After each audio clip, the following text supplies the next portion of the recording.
Miguel Álvarez, Colombia. Médico cirujano egresado de la Universidad Nacional de Colombia. Cuenta con un diplomado en Salud Ocupacional del Consejo Colombiano de Seguridad, así como un diplomado en Medicina Biológica y Homotoxicología de la Universidad del Bosque. Ha participado en seminarios de Nutrición Biológica Barcelona 2016 y Medicina Ambiental Madrid 2016. Es conferencista a nivel internacional, donde ha tratado temas sobre nutrición y toxicología ambiental. Lleva más de 34 años asumiendo una gran responsabilidad como especialista de la salud y en educar a sus pacientes en conceptos básicos de prevención. Ayúdenme a recibir con un fuerte aplauso al doctor Miguel Álvarez. Gracias. Muy buenas tardes.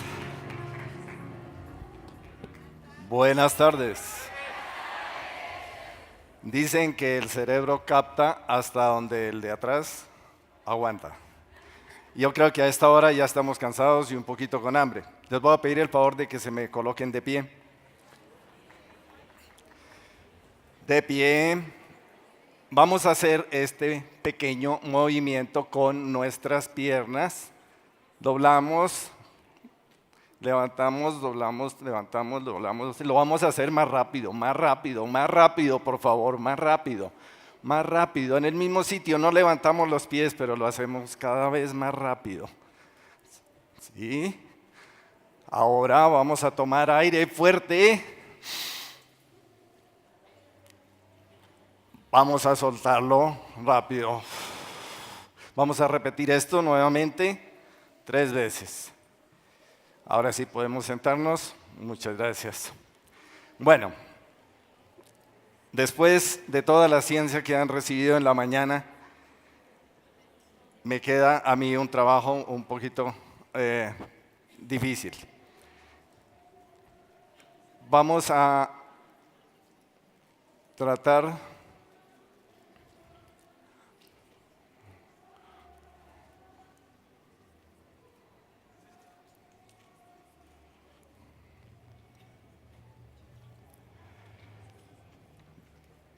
de encerrar un poco lo que mis colegas antecesores habían ya expuesto en cuanto a lo que es la vida, cómo se genera, cómo se protege, pero sobre todo cómo se conserva. Es interesante escuchar que los epitelios, como lo decía la doctora Verónica, los epitelios son una barrera muy interesante, son una barrera muy importante en la preservación de nuestra vida y cómo el tener unos epitelios sanos nos conserva la salud y nos conserva la vida. Nos decía el doctor Viveros esta mañana que el funcionamiento de la célula es muy importante y que el estado de acidez al que nosotros podemos dejar llevar nuestras células es el que nos va a generar también una cantidad de enfermedades. Protegemos la célula, protegemos el epitelio. Y vamos a volver a la célula, pero quiero que pongamos atención especialmente en la protección de la célula. Nuestra célula, como le decía el doctor Viveros esta mañana, es un complejo industrial, a donde se produce sobre todo energía. La mitad de la célula, casi la mitad de la célula está compuesta de mitocondrias, que son las baterías que él decía que son las productoras de energía. Pero el resto de la célula, en el citoplasma, tiene una cantidad de organelos, una cantidad de pequeñas industrias que están produciendo una cantidad de proteínas, que están produciendo una cantidad de hormonas, que están produciendo elementos para comunicarse entre los elementos de la célula y elementos que nos comunican con la parte externa de ella y que la comunican con otras células. Estos organelos y todo esto está protegido por una membrana. Está protegido por una membrana celular que tiene unas capas, como bien lo decía el doctor Walter Kim. Estas capas no son fácilmente franqueables ni por el agua. Estas capas no están completamente, esta membrana no está completamente cerrada porque tiene tres capas prácticamente que son selectivas, que tienen que primero reconocer lo que hay afuera de la célula, en el ambiente externo de la célula, alrededor de ella, tiene que reconocer qué es lo que la célula está necesitando al interior para permitir o no la entrada, si es agua, si es algún nutriente, si es un aminoácido, si es una vitamina o si es un mineral. Luego de que hace el reconocimiento, la célula abre puertas, abre ventanas que permiten que esos nutrientes, que esos elementos puedan entrar y puedan entrar a formar parte de ese trabajo para mantener el mecanismo de funcionamiento de la célula como una pequeña industria, así como una industria en donde cada uno ejerce un trabajo, pero que ese suministro tiene que ser muy bien distribuido dentro de cada uno de los diferentes espacios y compartimentos que hay en esa industria, y se debe mantener un orden de trabajo para que pueda cumplir asimismo esa industria con la producción de energía, con la producción y empaque de algunos elementos que pueden estarse necesitando en otras partes, pero también con el desecho de las basuras. Y nuestra célula tiene ese comportamiento. Nosotros, gracias a la modernidad y gracias al avance de la tecnología, vivimos en un mundo en el que todavía desconocemos, como decía el doctor, mi colega, no, el doctor que hizo la exposición sobre las ondas electromagnéticas. Todavía no sabemos nosotros el daño que están ejerciendo esas ondas electromagnéticas en nuestro cuerpo y en nuestras células. El mundo avanza, el mundo está cada vez más contaminado, el mundo que nos rodea está generando muchos cambios en nuestro organismo que muchas veces no se manifiestan en una forma inmediata, no se manifiestan en la primera generación, sino se van a manifestar en una segunda o tercera generación. Y es lo que estamos viendo. Pero nosotros nos hemos encargado de llevar a nuestro organismo a este estado. Los alimentos cada vez son más difíciles de obtener limpios. Hay que agregarles una cantidad de plaguicidas, hay que agregarles una cantidad de químicos para poder obtener una cosecha. Y desafortunadamente, esos elementos que se colocan al alimento entran a nuestro cuerpo, vienen a rodear ese ambiente de la célula y vienen a tratar de penetrar en la célula.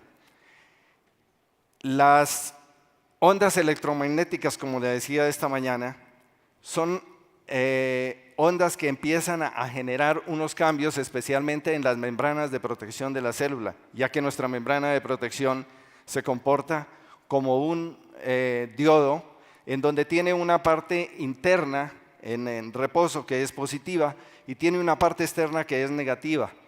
Al incidir las ondas electromagnéticas sobre estos campos magnéticos de la célula, cambia la protección de la célula, altera la protección de la célula y eso la hace vulnerable. Y las membranas celulares que son más vulnerables a las ondas electromagnéticas son las membranas de las células del sistema nervioso y las membranas de las células del sistema linfático, de las células de nuestra defensa. Entonces es por eso que la mayoría de ondas electromagnéticas hacen mella en estos dos sistemas. Él mostraba las diapositivas de cómo es la secuencia del daño que genera en las células de nuestro cerebro. y cómo en las células en donde hay una multiplicación rápida, como son las células jóvenes, el daño es más profundo, el daño es más extenso y es mucho más rápido. Entonces, es ahí donde tenemos que tener cuidado especialmente con los jóvenes, con los niños y con el feto. Muchos de esos químicos que nosotros hemos agregado a los alimentos con el afán de protegerlos, llegan a nuestra mesa y los hemos agregado con el fin de acabar con las plagas, pero muchas veces no acabamos con las plagas y terminamos haciéndonos el daño que empieza a generar ese caos y que empieza a generar esa confusión dentro del funcionamiento de nuestra micromaquinaria que hay en todas nuestras células.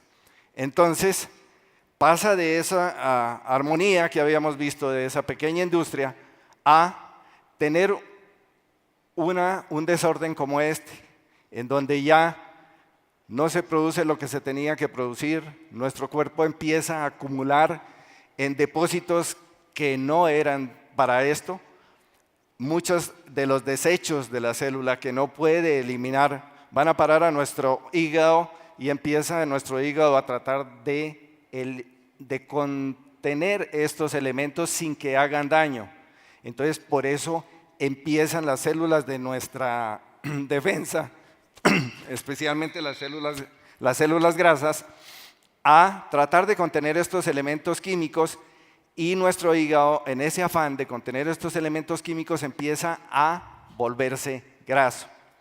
Si ustedes se dan cuenta, hoy en día la mayoría de personas se mandan a hacer una ecografía abdominal total y lo primero que aparece es hígado graso.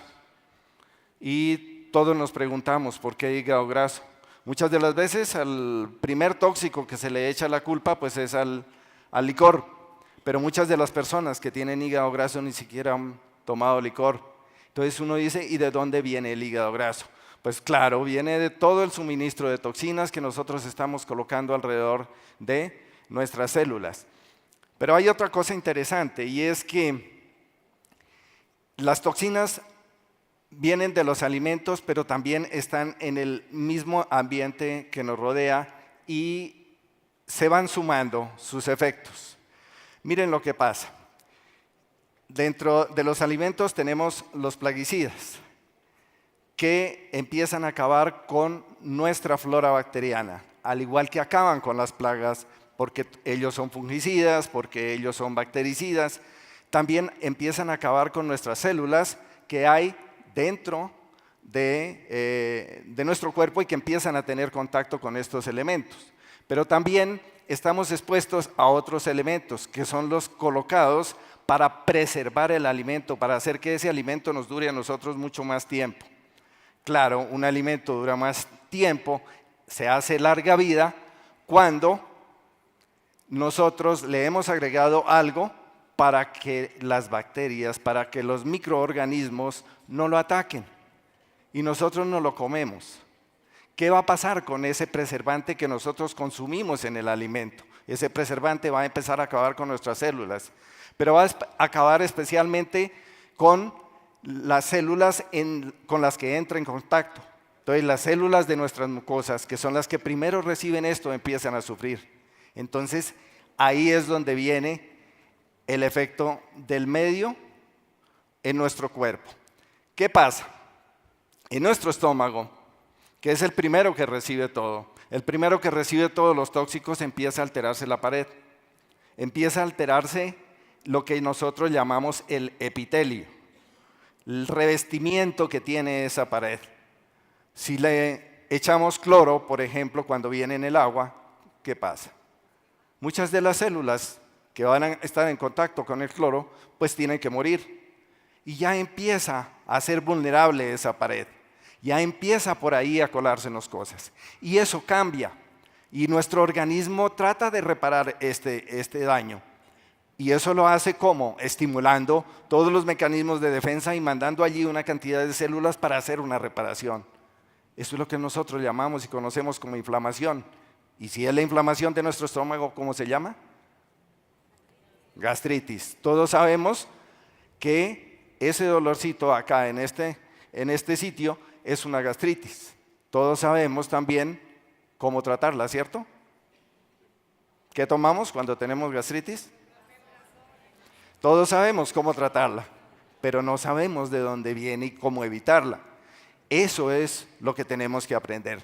Entonces, esa interacción de todos estos elementos con nuestro epitelio, con nuestra pared de nuestras vías digestivas empieza a generar cambios. Y si ese cambio se da más adelante, empieza a destruir la flora bacteriana que nosotros tenemos, que hace parte primero de nuestra defensa, pero que también hace parte de una ayuda que tenemos nosotros en la flora bacteriana que está en nuestro intestino, que nos ayuda a procesar los alimentos, que nos ayuda a que los alimentos se preparen para poder ser absorbidos, que los alimentos se preparen y se limpien para poder pasar al torrente circulatorio. Pero como se ha destruido la flora bacteriana, entonces los alimentos o siguen su curso y no son absorbidos, o pueden llegar a ser absorbidos en forma tal que no puede el organismo ya de ahí en adelante procesarlos y tiene que atraparlos en la barrera que hay por debajo ya de la mucosa de nuestro intestino. Y eso genera cambios inicialmente que pueden producir reacciones alérgicas, que se pueden manifestar como una diarrea o que se pueden manifestar como trastornos ya de movimiento del intestino. Y empiezan a darse cambios que muchas veces desconocemos qué es, nos tomamos cualquier medicamento y terminamos por años ocultando un proceso como los que se están dando ahora, que son el síndrome de intestino irritable. Muchas personas pueden pasar años sin saber que tienen el síndrome de intestino irritable. Les explicaba el daño que produce a nivel del intestino, pero les explico también que en el intestino no solamente acaba con la flora bacteriana, sino que las mismas células de la pared también se dañan. Y se daña sobre todo ese pegamento que tienen estas células de la pared para no dejar pasar los tóxicos adentro de la célula. Y eso es lo que hace que también se empiece a generar un problema que ahora se ha conocido como síndrome de permeabilidad intestinal o aumento de la permeabilidad intestinal, que es el predecesor de una cantidad de enfermedades de tipo inflamatorio, de una cantidad de enfermedades de tipo alérgico y de una mayoría de enfermedades de tipo inmunológico. ¿Por qué? Porque un intestino que es permeable deja pasar una cantidad de elementos que son tóxicos. Deja pasar una cantidad de elementos que van a llegar a la parte de dentro de la pared del intestino, van a empezar a tomar curso en el torrente circulatorio, pero como el intestino está rodeado de una buena capa de células protectoras, de células de la defensa, entonces estas células de la defensa empiezan a hacer allí un ataque a todo eso que entra, a tratar de reducirlo, a tratar de detenerlo, y empieza una confusión entre si esto lo puedo devolver, si esto lo hago parte de mi organismo, y como no puedo decidir, entro en una confusión, entonces empiezan a aparecer lo que son las enfermedades de tipo inmunológico. Muchos alimentos que tienen una cantidad de tóxicos agregados en los procesos industriales terminan desencadenando enfermedades inmunológicas. Y muchos alimentos que antes no eran tóxicos, hoy en día terminan siendo tóxicos. Nosotros hemos satanizado la leche de vaca porque es una leche que está produciendo una cantidad de problemas debido por una parte a la cantidad de químicos que tiene, derivados de los pastos de los animales, de los tratamientos a los pastos de los animales, a los concentrados que se les dan, a los mismos medicamentos que se les aplican antiparasitarios y de protección de sus pieles, y todas las plagas, y todos esos químicos son excretados a través de la leche. Hay estudios que muestran que mujeres que son consumidoras frecuentes de leche pueden llegar a terminar haciendo cáncer de seno. ¿Por qué? Porque la vaca, el mamífero, elimina a través de la leche los plaguicidas, los concentra y los elimina a través de la leche. Entonces, esto tiene que ver con una cantidad de cambios a este nivel. Y lo otro que sucede es que al acabar las células de la flora bacteriana, entonces nuestro organismo entra en una descompensación grande, porque la función de esas células de la defensa que tenemos en el intestino es una función que tiene cuatro tipos: el tipo inmunológico, el tipo de metabolismo, el tipo de hacer una barrera y el tipo de contribuir con el trofismo y con la nutrición. Entonces, al alterarse esta barrera, se va a alterar en esa forma el epitelio, dejándonos expuestos y llevándonos a algo que nos impresiona, que son las estadísticas.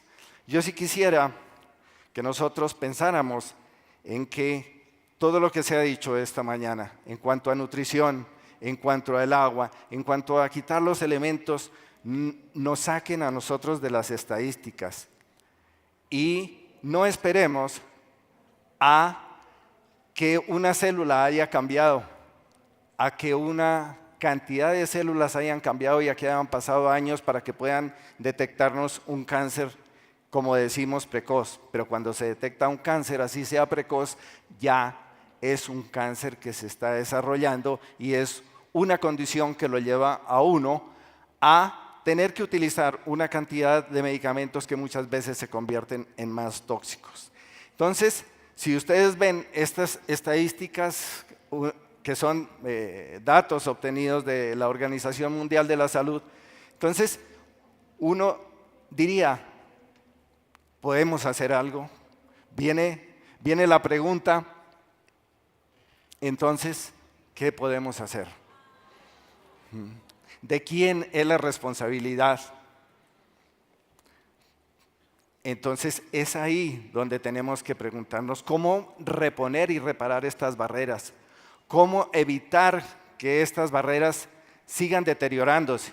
Y es ahí donde vamos a utilizar elementos que no consumimos en la infancia, elementos que nos hubieran dado la protección a nosotros por años y que no consumimos.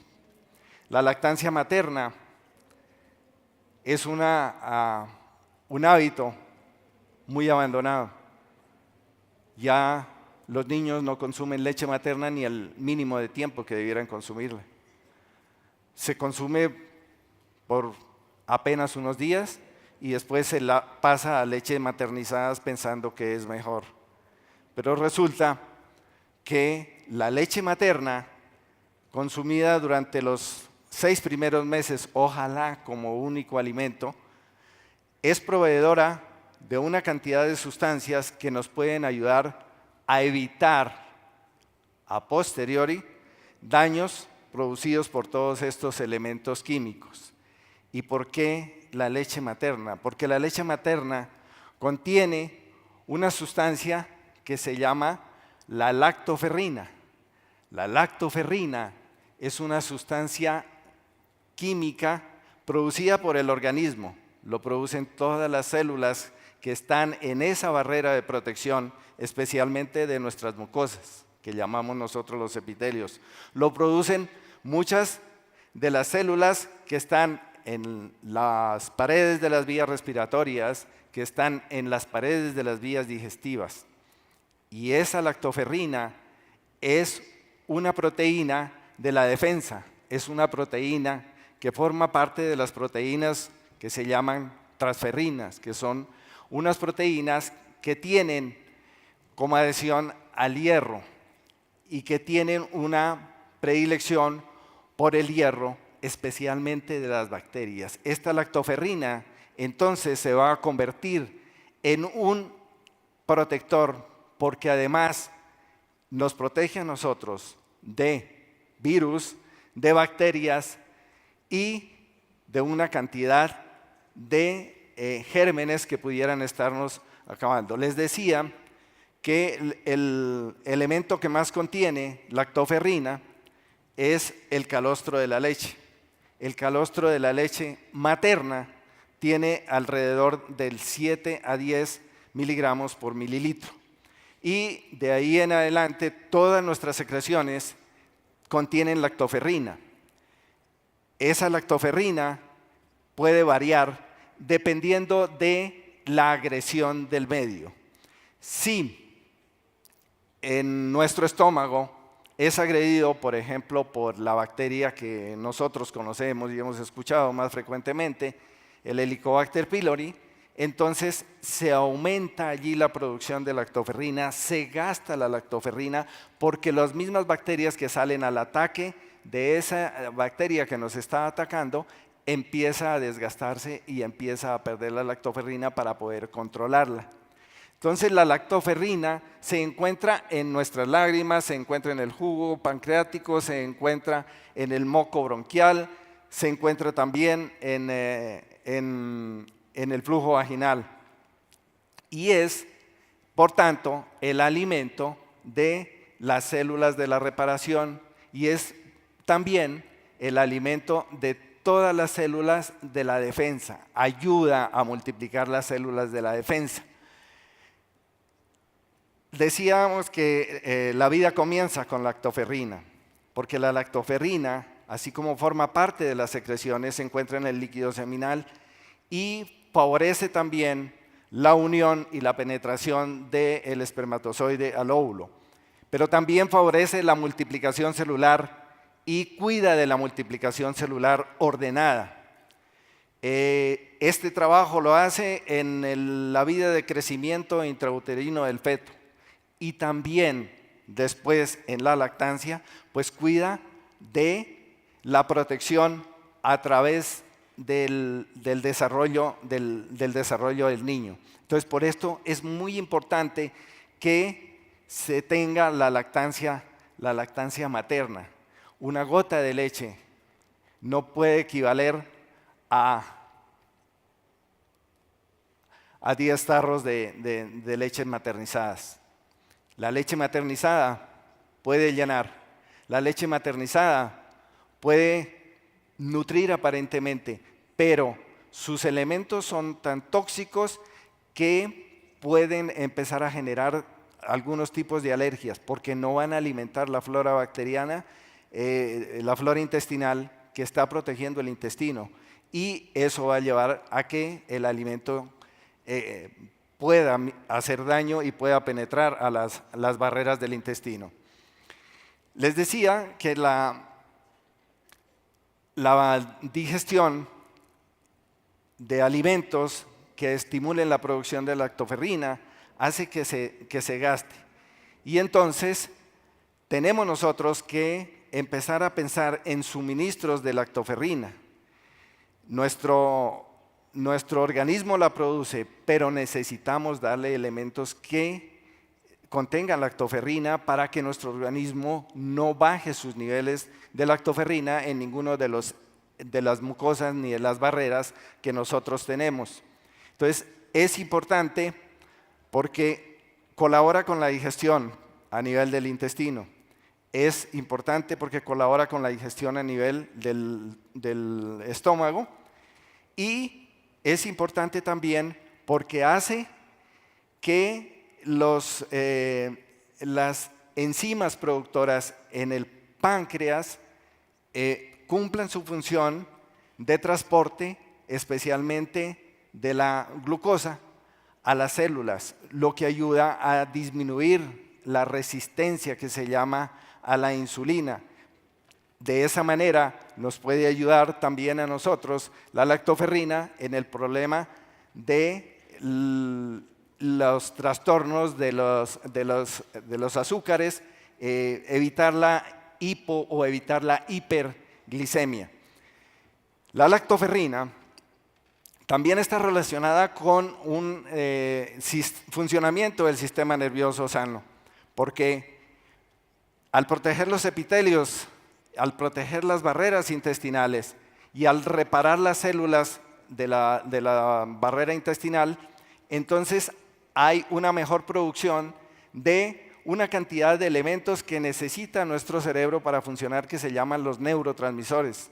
La mayoría de los elementos precursores de esos neurotransmisores se dan especialmente allí en el intestino. Entonces, un sistema nervioso que tenga un intestino trabajando bien va a trabajar bien también, y todo esto deriva en la cantidad de funciones que tiene nuestro sistema nervioso, de mejorar la calidad del sueño, de mejorar la conducción nerviosa, de evitar la fatiga crónica y de evitar una cantidad de enfermedades que son desconocidas prácticamente, como lo que se está dando hoy en día, que son las fibromialgias. Todos escuchamos hablar de las fibromialgias, pero si preguntamos ¿y qué es la fibromialgia?, no le encontramos ninguna explicación.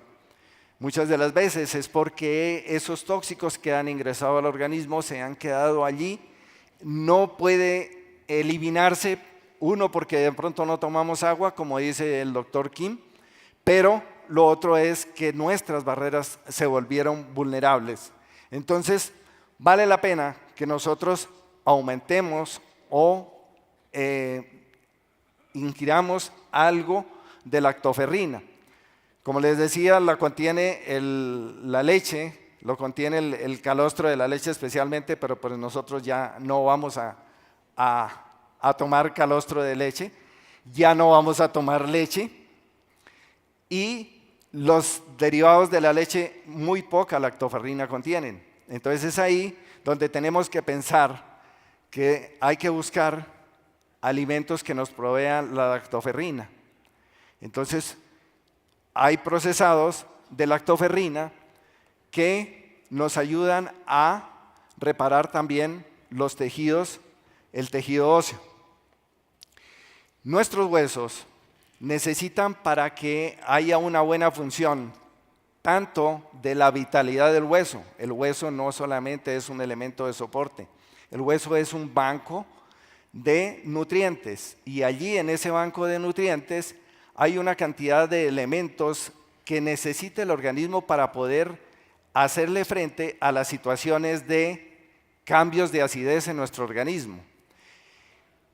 Todo lo que hablaban esta mañana sobre la acidez nos lleva a que nuestro organismo tenga que desgastarse y sacar de la médula ósea, de la matriz del hueso, una cantidad de elementos para poder neutralizar esa acidez, entre ellos especialmente los minerales como el calcio, como el magnesio, y estos elementos, al perderse, nos van a llevar a ¿qué? Nos van a llevar a que los huesos empiecen a perder su mineralización, empiecen a formarse huesos osteopénicos o empiecen a tener problemas de osteoporosis.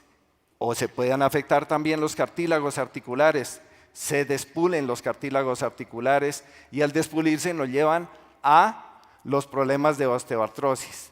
La lactoferrina también actúa allí porque es un transportador de minerales, es un transportador de vitaminas, pero además de transportador es un buen fijador de estos minerales que necesita nuestro hueso. Entonces es muy importante que nosotros tengamos en cuenta que la lactoferrina soporta, en conclusión, los epitelios intestinales, desde el estómago hasta el colon, mejorando la flora bacteriana por una parte y mejorando el sistema de defensas que hay alrededor de nuestros intestinos. Inhibe selectivamente patógenos. Como les decía, su actividad antibacteriana, tiene actividad antiviral, tiene actividad antiparasitaria, y esto se ha comprobado en estudios que han hecho, donde personas que venían siendo tratadas, por ejemplo, con tratamientos triconjugados para los problemas de Helicobacter pylori y que no habían tenido mejoría, al agregar lactoferrina, al que las personas empiecen a consumir al menos 60 gramos de lactoferrina, que es el requerimiento, miligramos de lactoferrina, que es el requerimiento diario, empiezan a cambiar y mejoran, acabándose el problema del Helicobacter pylori. Hay estudios que dicen que se trataron pacientes con solo tratamientos triconjugados, que son los 3 antibióticos, a veces se agrega uno más y se dan tratamientos tetraconjugados, y que con esos tratamientos solamente mejoraron el 70%, pero cuando se agregó lactoferrina se logró una efectividad del 100%. Entonces, la lactoferrina tiene un importante papel en los tratamientos especialmente infecciosos. En pacientes que sufren de SIDA, mejora la utilización de los antirretrovirales, de todos los medicamentos que se utilizan para el SIDA, y las personas mejoran su condición de vida.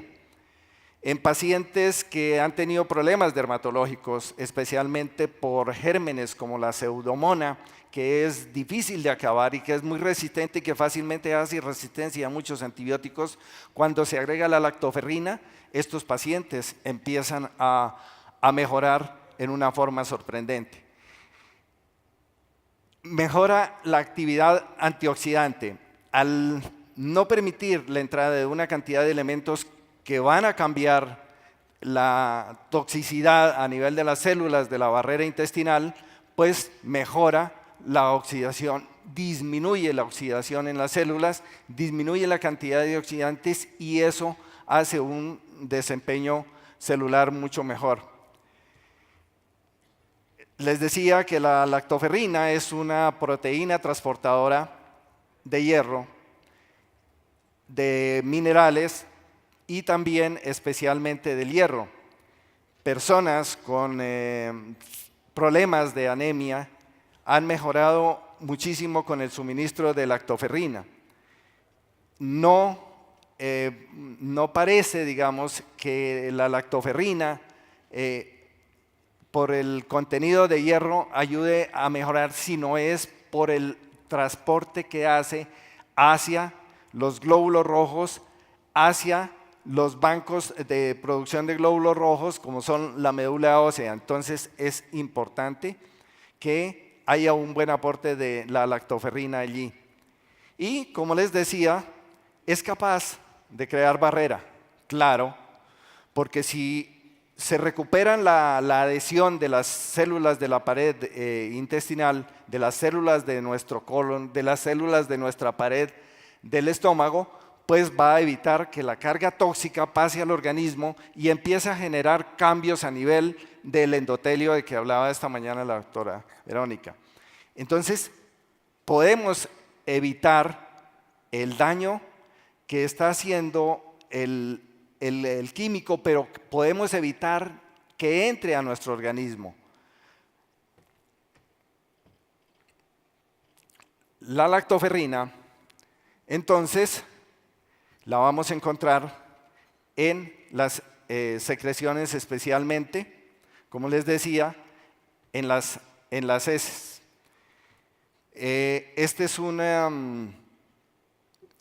Hay unos trabajos en donde al medir la lactoferrina se da cuenta de la actividad antimicrobial de nuestro organismo. Se puede medir también qué tipo de patógenos, dependiendo de los niveles de lactoferrina, haya en nuestro intestino.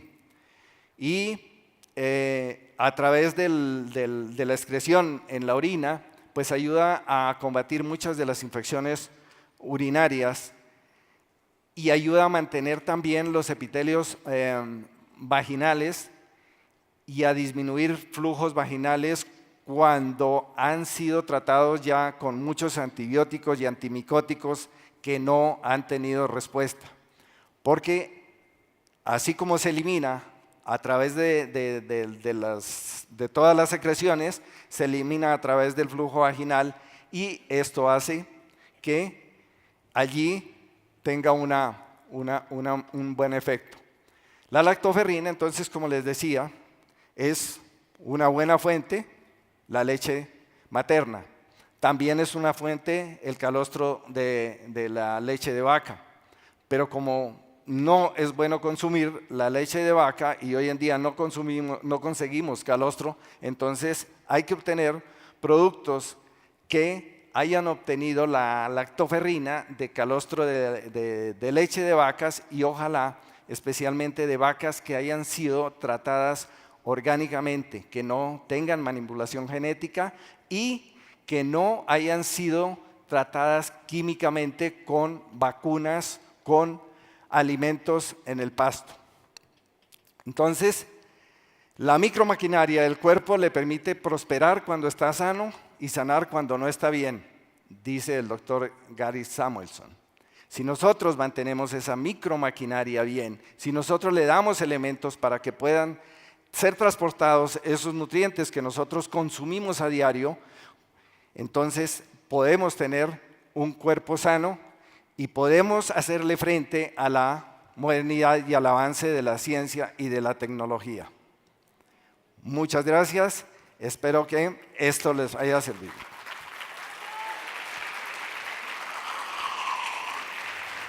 Mil gracias, doctor.